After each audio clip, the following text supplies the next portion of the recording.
नमः संस्कृताय मित्रों, कैसे हैं आप सब लोग। स्वागत है आपका हमारे चैनल संस्कृत प्रयाग पर। तो चलिए आज मैं फिर शुरुआत करती हूँ रघुवंशम महाकाव्य की प्रश्नोत्तरी की, जिसको कालिदास के द्वारा रचा गया है, लिखा गया है।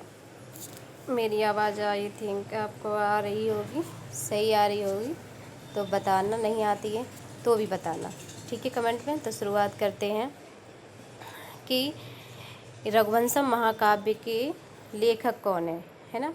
रघुवंशम महाकाव्य के लेखक यानी कि रचनाकार कौन है, तो हैं कवि कालिदास। कवि कालिदास हैं। और विद्या क्या है, महाकाव्य है ये विद्या, ये महाकाव्य के अंतर्गत आता है। आपसे पूछ लेगा कि विद्या क्या है, रघुवंशम महाकाव्य क्या है, क्या नाटक है, क्या नाटक है या कोई रूपक है, क्या है ना। तो आप लगाएंगे ये महाकाव्य है ना। रघुवंशम महाकाव्य का रचनाकाल क्या माना जाता है, तो रचनाकाल क्या माना जाता है, ईसा पूर्व प्रथम शताब्दी। क्या माना जाता है, ईसा पूर्व प्रथम शताब्दी के चतुर्थ शताब्दी के मध्य माना जाता है, यानी बीच का काल इनका माना जाता है कि रघुवंशम महाकाव्य की रचना इस समय हुई थी। इसमें सर्गों की संख्या कितनी है, इसमें सर्ग कितने हैं, तो आपको पता होगा कि सर्ग इसमें 19 सर्ग हैं। श्लोक संख्या कितनी है, श्लोक संख्या 1569 है ना, 1569 है। कन्फ्यूज हो जाते हैं ना, 1569 यानी कि 1569 इसके श्लोक संख्या है। आगे चलिए, आगे क्या है, या आगे क्या बता रहे हैं कि सर्वाधिक श्लोकों वाला, यानी कि इसमें 19 सर्ग हैं। तो 19 सर्गों में ऐसा कौन सा सर्ग है जिसमें सर्वाधिक श्लोक हैं, है ना, सर्वाधिक श्लोक है, तो वो 12वां है।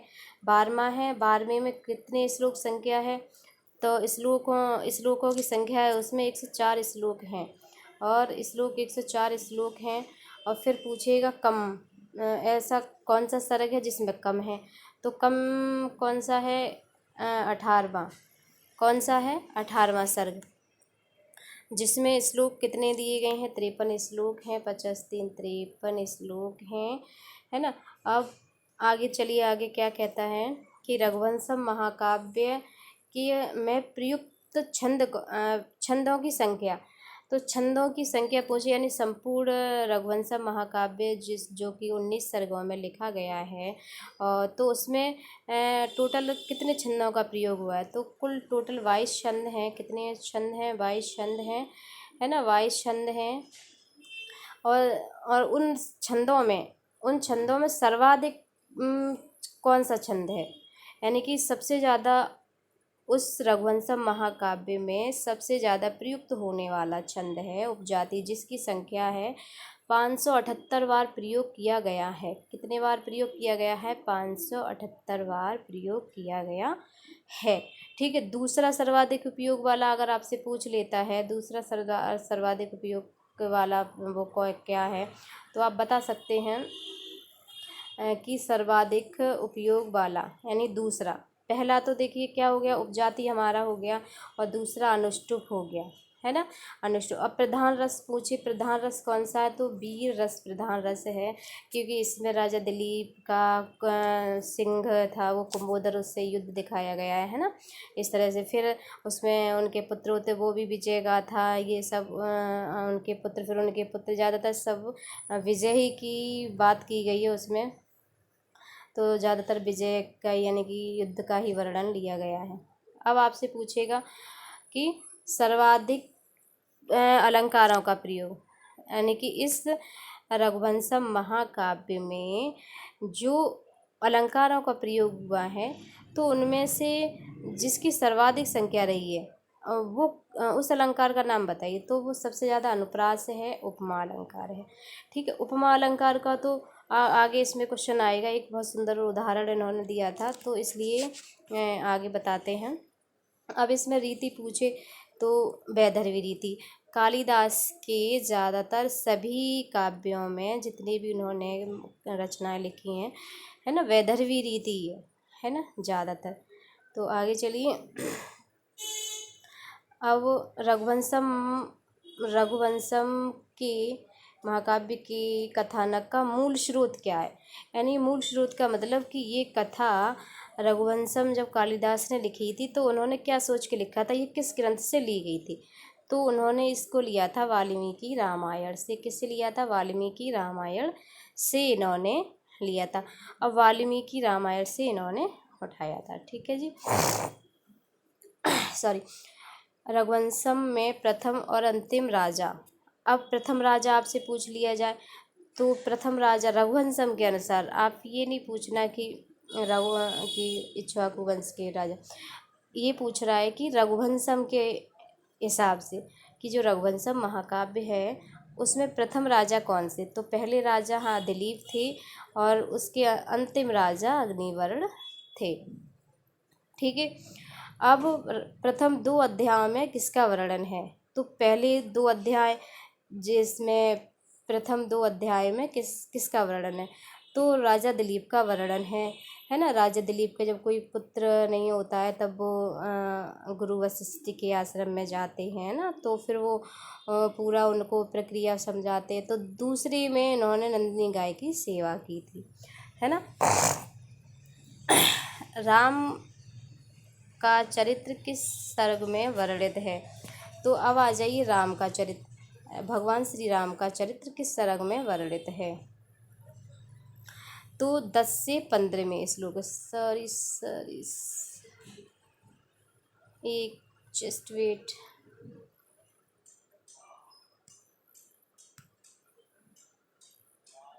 हाँ आगे।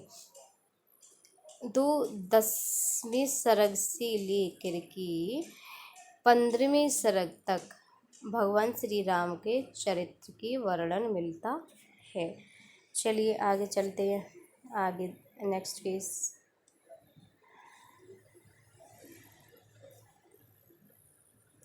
अब इसमें आता है क्वेश्चन कि अग्निमित्र की द्वितीय पत्नी का नाम क्या था?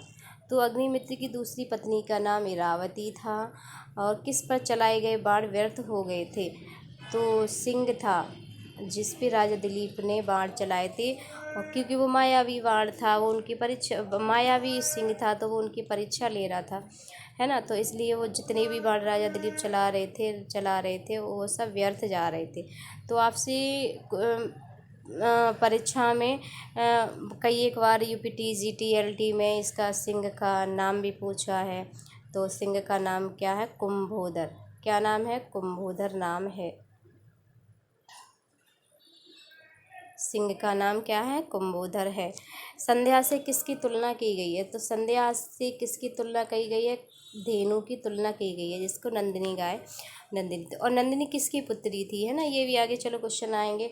सीता परित्याग का वर्णन कौन से सर्ग में है? ये भी मोस्ट इम्पोर्टेंट क्वेश्चन है और ये पूछा गया है परीक्षा में कि सीता परित्याग का वर्णन किस सर्ग में मिलता है? जो 14वें सर्ग में मिलता है, यानी 14 सर्ग में मिलता है। आगे, राजा दिलीप की पत्नी का नाम क्या था? तो राजा दिलीप की पत्नी का नाम सुदक्षिणा था। क्या नाम था? सुदक्षिणा। और नायिका भी थी ये, है ना। और राजा दिलीप नायक थे। ठीक है। अब इसकी कुछ सूक्तियाँ हैं। कौन कौन सी सूक्तियाँ हैं चलिए देखते हैं। एक मिनट। हाँ यहाँ पे कर लीजिए। ठीक है। एक सूक्ति ये है, क्वा सूर्य प्रभो वंशा क्वा चाल्प विषयामति। दूसरी है कि सैस्वे अभ्यस्त विद्यायानाम यौवने विषये श्रीणाम। ठीक है। फिर एक और ये है, अगली सूक्ति है, वर्ध की मुनिवृत्ति नाम योगे नान्ति तनुज्याम। देखिए राइटिंग में मत जाइए, मेरी राइटिंग ऐसी है, मैं पढ़ के बताती जा रही हूँ तो आप समझते जाइए। एक इनकी मोस्ट इम्पोर्टेंट ये है, इन्होंने उपमा का मैंने बताया था ना, जब राजा अज की पत्नी का ये वर्णन वहाँ मिलता है। इंदुमती का स्वयंवर जब होता है तब मिलता है वर्णन। तो इन्होंने क्या था, संचारणी दीप शिखेव रात्रो, संचारणी दीप शिखव रात्रो, यम यम व्यतीताय पतिम वराशा, नरेंद्र मार्गाटय प्रपेदे, विवर्व भावः स सा भूमिपाल, है ना। तो यहाँ पे दीपशिखा की उपाधि इसी श्लोक से मिली थी कालिदास को। आपने कालिदास को कभी क्वेश्चन आता है कि दीपशिखा की उपाधि किसको दी गई है, तो दीपशिखा की उपाधि कालिदास को ही दी गई। और क्वेश्चन ये भी बनता है कि जिस श्लोक के थ्रू उनको ये दीपशिखा की उपाधि दी गई थी वह श्लोक किस ग्रंथ का है, यानी किस ग्रंथ से लिया गया है और कौन सा श्लोक है जिसके थ्रू उनको ये दीपशिखा की उपाधि दी गई थी। तो आप कुछ उसमें हो सकता है कि संचारणी दीपशिखे इतनी दिए रहे तो आप बता सकते हो। ग्रंथ पूछे तो कुछ भी 4 ऑप्शन दे देगा, उसमें एक रघुवंशम भी दे देगा, तो आप इस तरह से उस पर टिक लगा सकते हैं। ठीक है, आगे बढ़ते हैं। आगे और भी बहुत सारी सूक्तियाँ हैं।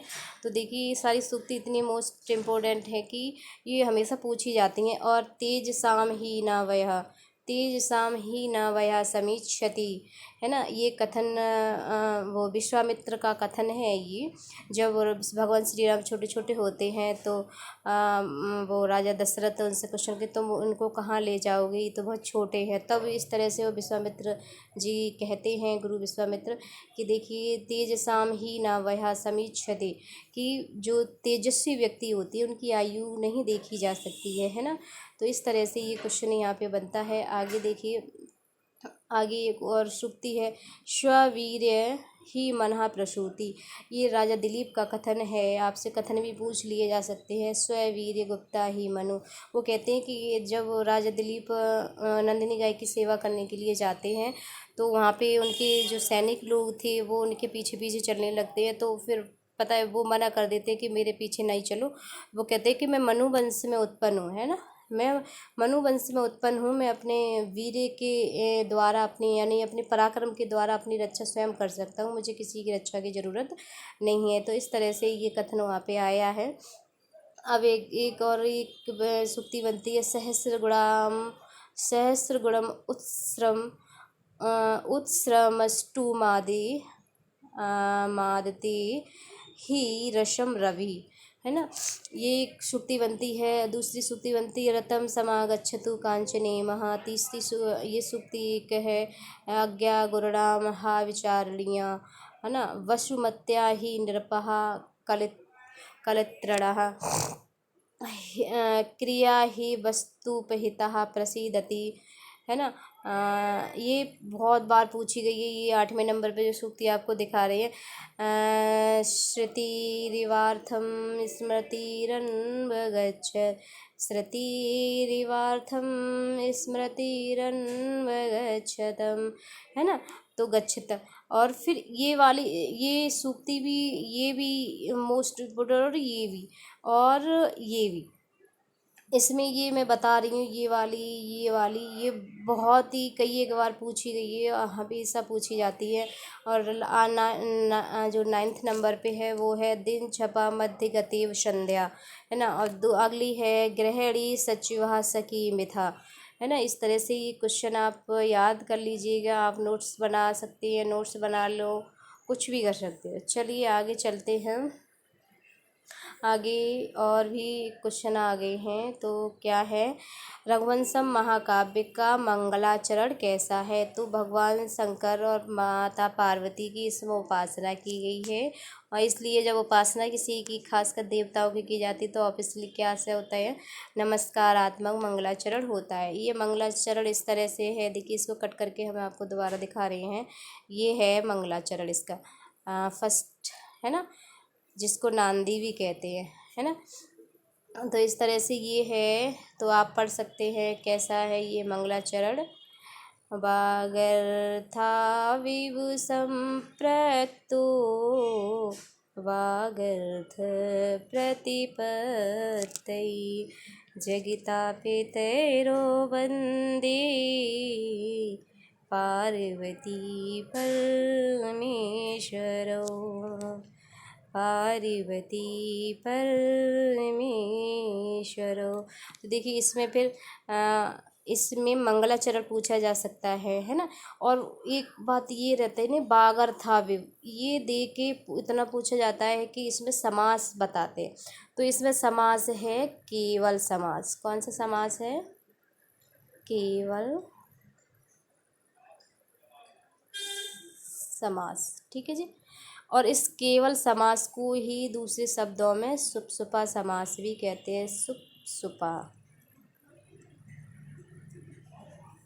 सुपसुपा समास। ठीक है, आप याद रखना इसको सुपसुपा समास भी कहते हैं, जिसकी संस्कृत में परिभाषा है विशेष संज्ञा विनिर्मिता, है ना। इस तरह से इसकी एक वो संस्कृत में परिभाषा है। और इसमें मंगलाचरण पूछ लिया जाता है। अनुष्टुप छंद है, हाँ सॉरी, इसमें मंगलाचरण में कौन सा छंद है और किस देवता की स्तुति की गई? तो देवता भगवान भोले बाबा की, और ये नमस्कारात्मक मंगलाचरण है। ठीक है, आगे देखिए आगे क्या है। रघुवंशम महाकाव्य पर कितनी टीकाएँ लिखी गई हैं? तो 40 टीकाएँ भगवान रघुवंशम महाकाव्य पर लिखी गई हैं। रघुवंशम महाकाव्य पर मल्लीनाथ ने कौन सी टीका लिखी है? मोस्ट इम्पोर्टेंट क्वेश्चन है ये। तो ये कौन सी टीका है? संजीवनी टीका है। फिर आगे चलिए, रघुवंशम महाकाव्य में कितने राजाओं का वर्णन मिलता है? 31 राजाओं का वर्णन मिलता है। घबराइए मत, कहीं कहीं 29 राजाओं का भी वर्णन मिलता है। कभी कभी 29 राजा भी दिए रहे होंगे। ठीक है जी, आगे चलिए आगे क्या है। रघुवंशम में किस वंश के राजाओं का वर्णन है? तो सूर्यवंश की राजाओं का वर्णन मिलता है। दिलीप रघुवंश में किसकी सेवा का वर्णन है? तो दिलीप के द्वारा नंदिनी गाय की सेवा का वर्णन मिलता है। ठीक है जी,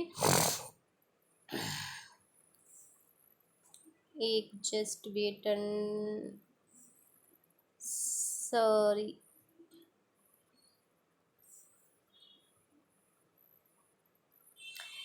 राजा अज की पत्नी का क्या नाम था? राजा अज की पत्नी का नाम इंदुमती था। नंदिनी धेनु का वर्णन किस सर्ग में मिलता है? तो अभी क्वेश्चन आपको बताया था, राजा दिलीप का वर्णन 2 सर्गों में मिलता है। पहला सर्ग और दूसरा सर्ग, जिसमें दूसरे में नंदिनी गाय की सेवा का वर्णन मिलता है। ठीक है जी, आगे चलिए। हाँ, लास्ट 2 क्वेश्चन और बचे हैं इसके, ये भी हल कर लेते हैं कि रघुवंश के किस सर्ग में अजविलाप दिखाए गए? मोस्ट इम्पोर्टेंट क्वेश्चन है, इसको नोट कर लीजिए। ये मोस्ट इम्पोर्टेंट क्वेश्चन है। अष्टम सर्ग में, है ना, अष्टम सर्ग में। और सीता परित्याग वाला कौन सा सर्ग था? 14वां सर्ग था, है ना। भगवान श्री राम की कथा 10 से 15वें सर्ग तक वर्णन है। तो इस तरह से आप याद कर सकते हैं। और लास्ट क्वेश्चन ये, नंदिनी किसकी पुत्री थी? अभी मैंने बोला था ना ये क्वेश्चन आने वाला है।